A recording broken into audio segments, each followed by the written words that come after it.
mental saya bisa kuat. Kalau dipik Kalau dek, Oh iya. kayu singgung Yang kedua Pak, nggak apa-apa Pak, kita tanya ngobrol. Setelah saya berdoa Pak, kasih gem. yang kedua, ini saya latih hampir 40 tahun, saya menggunakan setiap saya berbicara. Oh ya, sekarang cuma informasi aja, saya bekerja sejak tahun 78, pensiun itu tahun 2000, berarti saya 42 tahun kerja Pak. Dan Alhamdulillah, Allah memberikan rezeki kepada saya bisa menempati suatu posisi-posisi yang memang dituntut aku banyak berbicara nih Pak. Jadi kemudian setelah saya berdoa Pak, yang kedua apa yang saya lakukan? Relaksasi. Relaksasi itu perlu loh Pak. Bermacam-macam metode relaksasi. Tapi yang saya pergunakan selama ini yang sukses buat saya adalah yang disebut adalah relaksasi yang seperti ini Pak, yang diciptakan oleh USRD. Dia punya rumus 4, 4, 7. Nanti saya terangkan Bapak 7. Jadi USRD ini dulu waktu perang, saya mengalami Pak, orang panik waktu perang Pak. Panik itu pada orang anak buah itu pada panik. Bingung mereka bagaimana cara menenangkan mereka. Konsultasilah mereka kepada Hopkins Hospital di Amerika Serikat. Hopkins dia mendengar ya, terciptalah konsep ini dan akhirnya dirumuskan sama mereka 4-4-7. 4 pertama adalah tarik nafas Anda hitungan 4 detik, 1, 2, 3, 4. Ingat, menarik bukan dari dada, tapi dari perut. Jadi isi perut dengan angin. 4 pertama adalah 4 kedua adalah menahan. 7 ketiga menghembuskan dari mulut. Jadi coba kita coba sama-sama, ya. 1, 2, 3, 4. Jadi hitung dengan 1, 2 atau menghirup 1, 2, 3, 4. Tahan 1, 2, 3, 4. Kemudian lepaskan ke mulut 7. 1, 2, 3, 4, 5. Tapi sebenarnya nilai badan pasti berbeda. Sekarang kita mulai. 1, 2, 3, 4. Tahan 1, 2, 3, 4. Hembuskan 1, 2, 3, 4, 5, 6, 7. Paling tidak Bapak lakukan itu 3 kali. Ini Pak benar. Ini Pak, ini saya cerita lagi ya. Bapak pernah dengar nggak orang yang panik kalau naik pesawat atau orang yang takut naik pesawat? Iya. Alhamdulillah saya pernah kejadian waktu itu saya keluar, ada orang Kolombia saya masih ingat, kayak orang gila Pak, saking takutnya dia jatuh pesawat. Ya, tidak Pak, ada di umum ada pramugari, ada nggak dokter di sini Pak? Nggak ada. Ada yang bisa mungkin kira membantu supaya tidak karena saya pernah dihadiri.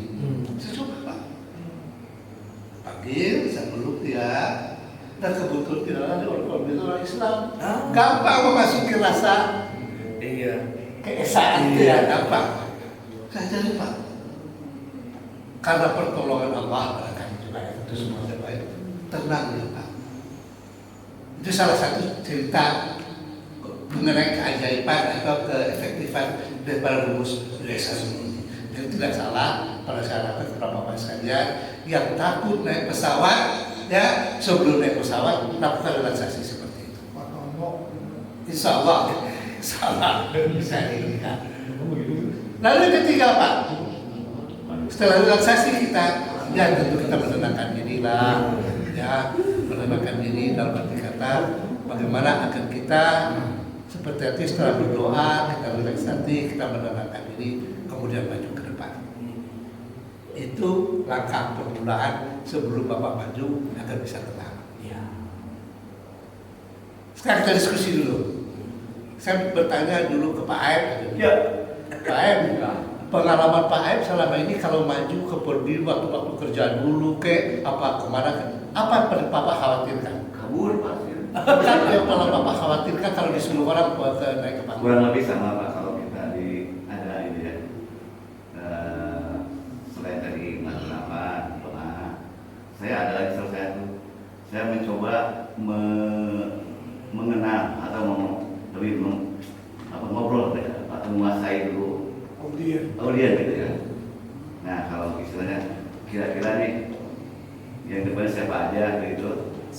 Udah bisa kita ini ya, bisa kita relax dengan yang kita akan hadapi, baru saya berani itu Pak. Oke, artinya itu baik Pak. Tapi pertanyaan saya yang Bapak khawatirkan seperti saya takut salah. Ya. Pak ini kalau naik kabinet apa yang Bapak khawatirkan Pak? Malu atau takut salah atau takut nanti dianggap orang, waduh Pak yang saya sampaikan ini, nggak ada apa-apa aja cukup dicemoohin orang. Kita punya perasaan itu loh semua. Ya. Ya. Termasuk saya sama Ustaz. Iya. Ya, termasuk ada kekhawatiran. Betul. Apa khawatir? Kalau Pak ini Bapak? Kalau saya biasanya harus menguasai materi dulu. Berarti ada kekhawatiran tidak menguasai materi sehingga tidak didengar oleh audiens. Malah yang paling parah kalau dileceh oleh audiens, benar kan? Saya tidak paham. Pak Iwan apa Pak? Mungkin prinsipnya sama dengan Pak Habib, kita mengenal dulu, dulu waktu mengajar kita pertama persiapan materi Pak. Ya. Gitu. Menguasai dulu masalah materi yang akan kita agak Baik sama. Artinya saya bisa simpulkan berapa banyak lama pun jam terbang seseorang, orang itu punya sesuatu ketakutan. Nah. Jadi Pak nggak usah takut ke podium itu Pak, semua kita mengalami hal yang sama. Punya rasa worry, ya, punya rasa khawatir yang kira-kira segala macam lah. Apa kita bisa tadi benar di sini? Kekhawatiran itu adalah hal-hal yang normal. Itu tanamkan ke hati. Itu tanamkan ke hati. Normal itu kok. Oke, seterusnya pas kita mau ngomong, baru kita mau ngomong. Ada jebakan lagi yang sering terjadi kalau orang kalau sering mempelajari cara presentasi. Mereka berpikir makin cepat engkau ngomong makin bagus. Berarti akan dianggap orang dia lancar, dia menguasai. Pak itu salah Pak.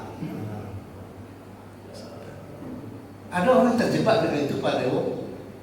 Supaya dianggap orang dia tuh paham, mau cepat, bla bla bla bla bla, nggak ada titik koma dan segala macam. Jadi semakin cepat, semakin keras bukan berarti semakin baik. Itu sebenarnya perlu jeda. Kita kata perlu jeda. Apa guna jeda juga di sini? Jeda ini sebenarnya memberi kita suatu waktu untuk berpikir apabila kita kehilangan kosakata bahasa selanjutnya. Ya bahkan orang melihat kita semua kan, bingung nih, ya kan? Perlu jeda. Apa bertanya, Pak, kumaha cara jeda yang bagus? Kan itu yang penting, ya benar. Orang tahu semua harus jeda. Tidak karena lupa. Nah kalau saya apalagi, ada boleh. Waktu saya boleh tunggu. Blank. lagi ya. Kalau nggak tahu kita cara mencari solusinya, wah itu bisa panik tuh Pak. Ya. Panik benar. Karena Sehingga seharusnya waktu kita kadang-kadang blank itu seperti itu Pak ya. Cari kata-kata yang umum yang disebut buying time. apa Pak? Buying time itu adalah memberi apa yang bagus membayar menunda waktu ya, kira-kira kita menunda waktu. Saya ucapkan bapak-bapak, ibu-ibu hadirin hadiah yang saya muliakan. Ucapan itu sebenarnya saya bukan apa? Saya otak saya berpikir nih. Nah, otak berpikir apa? Apa yang menyambung nih? Menyambung kemana nih ngomong tadi nih? Paling penting itu Pak. Jangan buru-buru, kemudian harus ada jeda.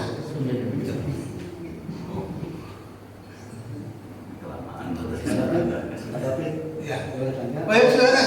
Kalau kita menghadapi misalkan orang-orang yang ahli-ahli lah ya atau yang berkompeten, terus makannya itu melotot semua gitu kan, mereka kelihatannya itu serius gitu. Itu menghindari kadang-kadang kita jadi apa ya, grogi ketawa. Beda dengan menghadapi orang-orang yang biasa. Ya. Ada orang yang itulah. Ya, betul. Itu pertanyaan bagus sekali itu. Itu terasa oleh kami. Secara status saja kita sudah di bawah mereka gitu loh. Benar nggak? Benar nggak Pak Iim? Komandan besarnya Pak Iim yang di depan, ya. Bayangin bintang 2, bintang 3 yang di depan. Melihatkah kita semua itu? How to overcome it kita? Memang nggak tes dalam bahasa itu. Tes akan datang. Tetap yang namanya kita maju itu pertama kita harus kita siap. Kita siap. Itu pertama. Yang kedua, tapi ini pengalaman saya bukan dari buku. Saya katakan, ini materi saya. I know much better than you. Ini materi saya. Siapapun Anda, I know much better than you. Sehingga saya nggak bilang. Berbicara proses saya itu, Pak, ini nanti dibilang saya, Pak, ke alam dan seperti tadi, Pak. Saya memang terlalu sangat sering kalau berbicara di depan forum, Pak. Bukan belum kecil, gede, ini bahasa asing, bahasa sudah pernah. Ya. Modal itu yang saya pakai. Kalau saya berbicara, saya bisa berbicara mengenai strategi planning, ya itu bidang saya. Itu bidang saya. Ada profesor pun tersalah, ya kan? Saya menguasai itu. Akhirnya bagaimana saya menjadi pede kepada diri kita. Kalau bahasa anak sekarang, bagaimana perlu pede? Langkah selanjutnya yang perlu pede. Kalau Anda enak didengar orang, kenapa ada guru yang enak didengar? Ada yang malas kita mendengarnya. Ada ustaz yang ngomong kadang-kadang kami lah ngobrol sama Pak Dewo di belakang, karena malas dengar. Karena seperti tadi tidak ada daya tarik. Sudah lama materinya biasa-biasa saja, cara penyampaiannya tidak benar. Lalu bagaimana cara menyampaikan enak? Akhirnya disebut orang adalah intonasi. Coba Bapak perhatikan Ustaz membacakan ayat waktu lagi sholat, dijaga intonasinya, dibantainya tinggi. Ya, kemudian di bawah dialunkannya ke bawah. Orang terlena dinaikinnya lagi ke atas. Pada satu akhir ayat dipakainya kalau bunyinya meresapkan dengan indah kali. Hanya orang lain. Itu menjadi intonasi. Artinya kapan Anda harus naik, kapan Anda harus turun, kapan harus berkata, dan kapan harus ada sentak, itu harus ada pelajari. Saya nggak menonton cerita sama orang itu. Lalu orang bertanya, apakah itu cuma sekadar enak didengar? Tidak, Pak. Karena waktu kita menyentak, kita sengaja orang tertidur kebangun. Benar loh. Saya kalau begini, kalau kasih presentasi ya paling di depan karyawan ya, kalau itu macam-macam kelakuannya kan, saya sentak, setinggikan suara saya, itu taktik.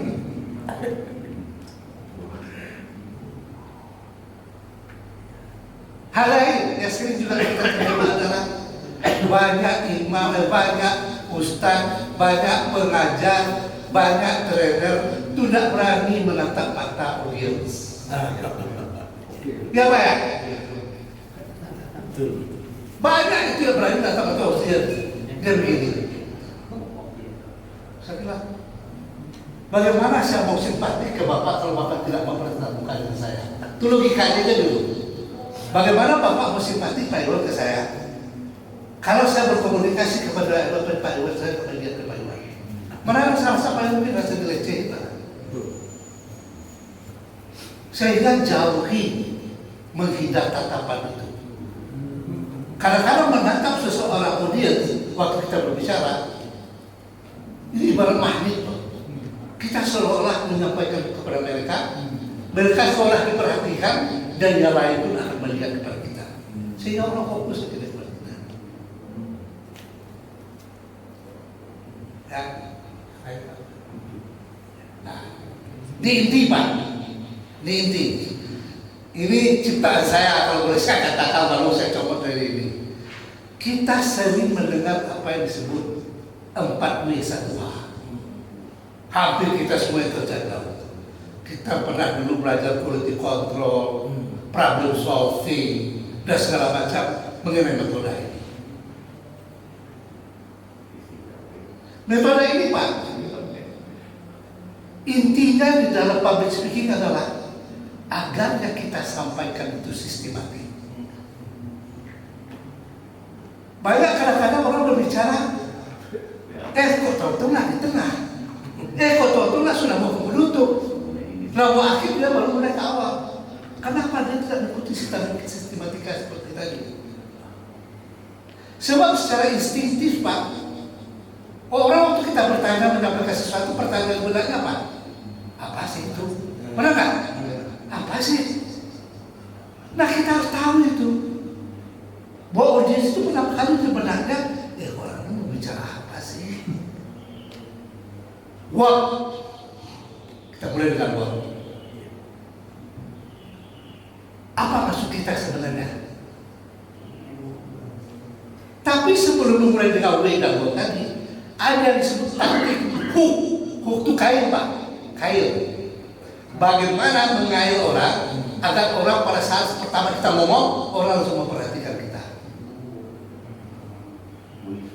Hook itu maksud pancingan.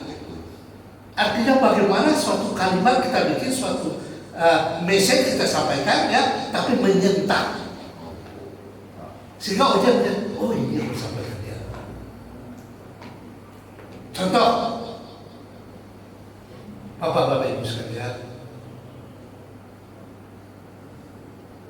pernahkah kita berpikir kenapa selama ini kita kurang bersyukur? Nah, itu sertakan loh. Ya, kita ajak orang masuk ke dalam ini. Oh, ada kalimat lain saya pakai tentunya ya, tapi di satu contoh saya katakan. Oh, dia mau ngomong soal syukur. Nah, gua terjawab kan? Iya. Gua terjawab.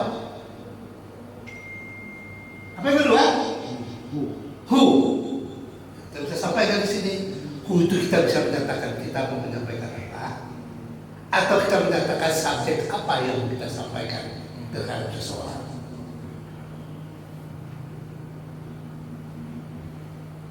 Lalu apa kaitan kemudian ke web?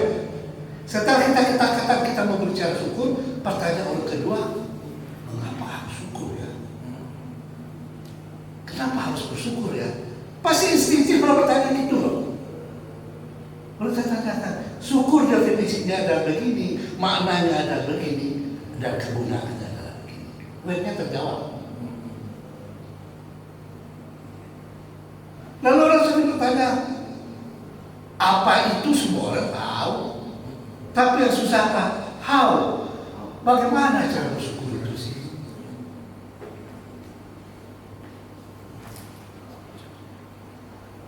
Kita mulai dulu menyatakan apa itu syukur. Kalau kita kata syukur ya, apa itu syukur? Kedua pertanyaan orang, kenapa kita harus bersyukur? Ketiga, siapa saja yang harus bersyukur? Keempat, yang paling penting, bagaimana cara bersyukur? Jadi dari satu ayat, inna sakartum maka, nah inna sakartum itu saja. Satu itu ada Pak, wah kalau Bapak pakai kalimat ini Pak, Bapak lebih bisa bercerita satu sisi kepada audiens. Kalau Bapak bertanya, selain apa itu syukur, apa artinya, mengapa itu penting, lalu bagaimana harus bersyukur, terjawab semua. Nah ini kalau Bapak lakukan, orang akan terbawa bersama-sama dengan kita, ibaratnya dari hulu ke hilir. Ya. Jangan sampai terjadi dari hilir ke hulu, apalagi mulai dari tengah sungai, udah masuk ke hilir sungai, baru masuk ke hulu sungai, orang tambah bingung.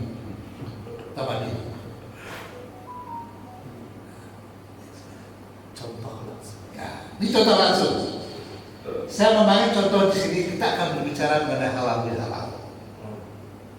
Ya, memakai metode pada satu hal. Pertama, saya akan katakan apa itu halal bihalal.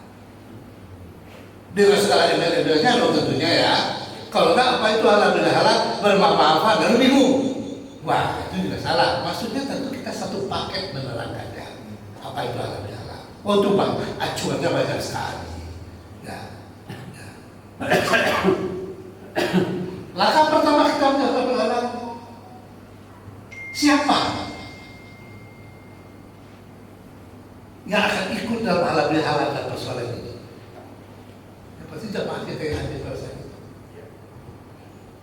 Yang ketiga, kita katakan kapan halal bihalal itu bisa diperlukan?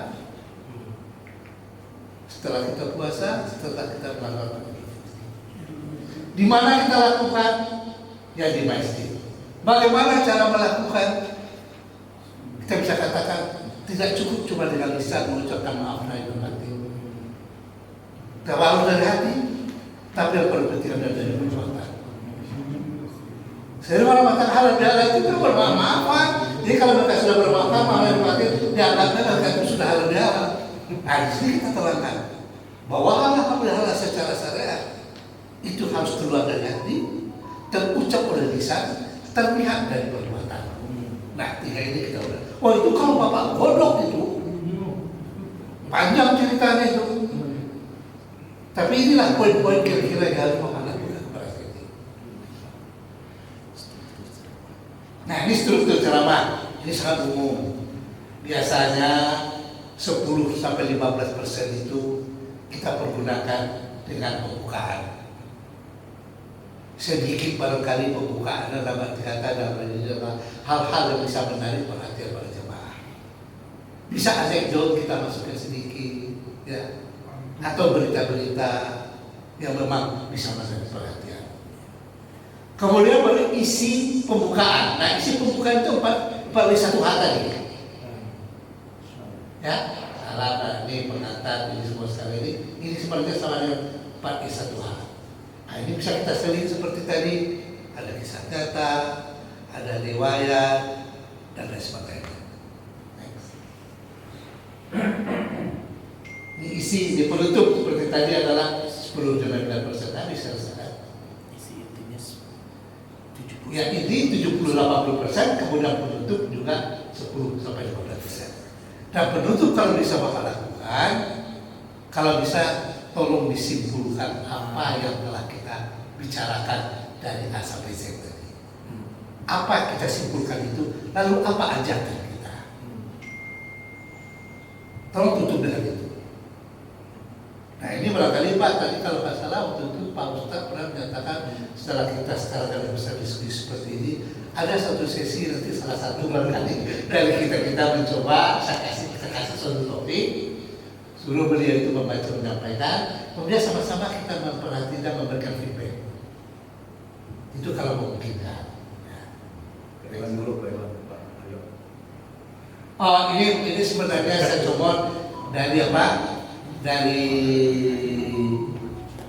beberapa referensi lah, ya. Tapi ini sebenarnya adalah area dari Pak Ustadz. Bahwa di dalam sistem di dalam sistematika khusus itu ada berdasarkan jenis. Ya maksudnya tidak bisa waktu kita memberikan suatu dakwah kita samakan waktu kita memberikan sesuatu bila ilmiah. Itu ada. Contohnya misalnya itu ya fokus pada satu tema saja. Jangan terlalu panjang. Lebih daripada kepada satu nanti. Strukturnya pembukaan, isi dan penutup. Ya kembali satu pada itu namanya kultur kok. Ya 252 juga cukup. Ya atau 251 juga cukup. Lalu kalau ceramah bagaimana? Ini saya kutip dari beberapa referensi yang bisa Bapak baca dan Bapak coba sendiri.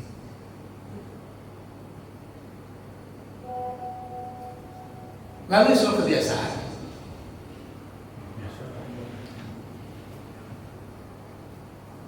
Pak, saya tidak ada maksud apa-apa loh Pak menyampaikan kalau ini contoh dari diri saya. Tapi minimum Bapak mungkin bisa mengambil kalau bagus diambil, kalau tidak apa-apa. Pak, saya kalau berbicara di depan audiens, Pak, saya bingung kalau pakai catatan. Baca, bingung saya. Benar Pak Iwan? Kan sekarang banyak buku-buku untuk apa? Untuk ceramah itu Pak, banyak sekali. 100 jamaah terbang, 100 itu. Saya bingung Pak. Kalau toh saya comot Pak, saya ambil kerangkanya, saya ambil frameworknya. Tapi kalimatnya tidak letterless saya bacakan.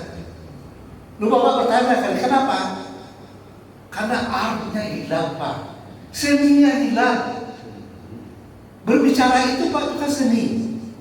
Kalau Bapak sudah diarahkan orang, Bapak mau bermodifikasi, itu susah.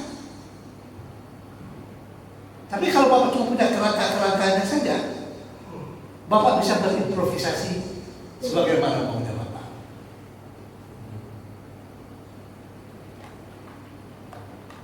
Ini saya harapkan kalau Bapak-Bapak bisa membutuhkan, kalau Bapak mau memakai juga beberapa referensi, nanti misalnya di dalam menyampaikan sesuatu, saya menyarankan adalah bagaimana dari referensi tersebut bikinlah frameworknya saja, kemudian pakai bahasa sendiri.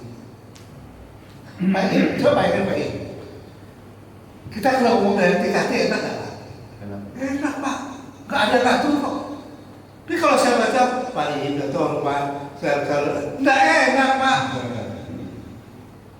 Bapak maafkan saya lahir batin, Pak. Coba kalau dengan berhadapan muka, Pak Ibu, Pak Ibu, saya mohon dari hati saya dalam, saya minta maaf Pak Ibu.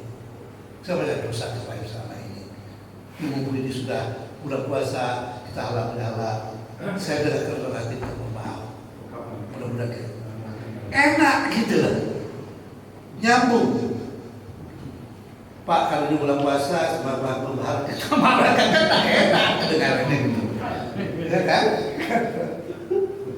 Dan banyak orang terjebak begitu. Justru kadang-kadang kenapa kita merasa malas dengan tanda kutip mendengarkan orang menyampaikan khutbah kalau memang baca. Semua ujung-ujungnya kita kalau agak sedikit nakal, kita juga bisa kalau baca sekali. Coba bacanya bukunya, benar kan? Akhirnya kita berpikir. Tapi kalau Ustaz menyampaikan dengan kerangka ada improvisasi ke sana. Pak, seperti tadi saya katakan, saya cuma memberikan tips supaya jadi kalau tips itu memang nggak banyak kan? Tips itu nggak mungkin saya kasih 1 juta ke Bapak, paling 100.000 kan kalau tips itu kan? Nah, jadi saya kasih tips ke Bapak, cuma malah habis ya Pak? Masih ada. Ini teknik cara menarik mudah dipahami. Oh ya. Teknik agar ceramah dan menaik yang mudah dipahami, seperti saya katakan tadi. Pertama, gunakanlah bahasa yang sederhana. Jangan terlalu tinggi lah, Pak. Tidak bakal rendah gengsi kita kalau kita memakai bahasa yang sederhana, dimengerti orang. Daripada bahasa tinggi, ada yang ngerti. Buat apa? Itu pertama. Sama dengan tadi, hindarilah istilah berat tanpa apa penjelasan. Boleh Bapak memakai kalimat-kalimat asing dan segala macam, tapi tolong dielaborasi dong, agar orang yang tidak paham menjadi paham. Kalau enggak dia menjadi liwat begitu aja, jadi mubazir dan tidak perlu. Nah, kedua adalah ya kenali audiens kita. Siapa sih audiens kita? Intelektual, ulama, student, ibu-ibu. Tidak bisa Bapak saat kita samakan. Ketiga, ini nanti metode. Kalau bisa untuk sekadar intermezzo, lebih baik Bapak coba paling tidak kalau mau bicara, saya ambil salah satu riwayat Pak. Saya coba satu riwayat, itu saya hafalin. Supaya saya lihat itu saya bacakan. Dia tidak monoton, dia tidak cuma sekadar dari saya. Saya mengutip dari riwayat ini, berdasarkan ini, bagaimana syukur itu, ada terjadi bagaimana, ada riwayat yang saya sampaikan. Nah, kita lihat yang saya katakan adalah intonasi. Kalau saya paling suka intonasi ini. sangat menentu kebenaran, enaknya kita didengar, maunya orang mendengar kita, dan gampang dipahami orang apa disampaikan kita adalah dari intonasi kita. Kedua adalah kontak emosi. Seperti tadi saya mengucapkan tanpa perasaan, dengan perasaan itu berbeda, Pak. Kalau saya mengajak Bapak, marilah kita bersyukur. Kalau saya baca, itu tidak ada konteks ke batin Bapak. Tapi kalau saya bawakan batin saya, ya, waktu mengucapkan, marilah kita bersyukur kepada Allah Subhanahu wa Ta'ala. Itu saya bawa di batin saya bawa. Bapak-bapak sekalian, marilah kita bersyukur. Karena syukur adalah merupakan kewajiban. Nah, itulah ya. Ini kalau saya katakan, pernahkah Bapak merasakan begitu banyaknya nikmat sumber Allah kepada kita? Lihat tuh, tidak masa itu lihat. Pernahkah Bapak pernah merasakan begitu dalamnya syukur Allah nikmat Allah kepada kita? Saya ajak batin Bapak gitu. Nah, ini sini disebut tadi adalah bicara dari kata. Lalu jangan membaca teks yang terhadap dari baik time. Kalau kita kebingungan, ya, mencoba mengambil sambil kecil-kecil kita berputar, ya, sambil bersusun strategi dan Bapak Ibu sekalian, saya rasa ada sebagai maaf seperti tadi kan Pak, saya tidak menggurui loh, ya, tapi saya berbagi ya. Ya, saya tidak menggurui, tapi kalau saya berbagi maksudnya apa pengalaman saya ini yang saya rasa efektif saya bisa lakukan, dan mudah-mudahan Bapak bisa lebih banyak, dan kalau bisa kalau Bapak dapat giliran coba lebih praktekkan, mudah-mudahan juga efektif buat Bapak, sehingga paling tidak kita bisa berbagi lah. Ya, semoga apa kita mulai dengan niat baik ini selalu Wabillahi taufiq wal hidayah. Wassalamualaikum warahmatullahi wabarakatuh. Pak Agus terus sebentar. Iya, silakan. Kita dibuka tangan jawab.